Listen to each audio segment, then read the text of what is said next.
Cenozoic period. সেনোজোয়িককে দুটো ভাগে ভাগ করে, একটা হচ্ছে টারসিয়ারি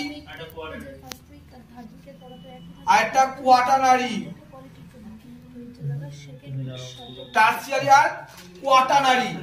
টারসিয়ারি পিরিয়ডকে আবার পাঁচটা ভাগে ভাগ করা হয়। টারসিয়ারি পিরিয়ডকে ভাগ করা হয় পাঁচ ভাগে। দীপিকা বলো প্রথমটার নাম কি? দীপিকা, সুস্মিতা পড়ে আসতে বললাম। এই মেয়েটা বলো টারসিয়ারি পিরিয়ডের প্রথম নামটা কি?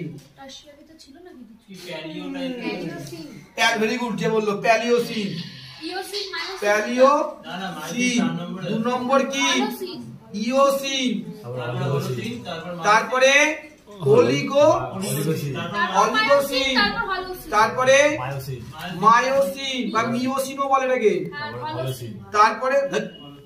তারপরে হচ্ছে 5 নম্বর হচ্ছে পলিওসিন।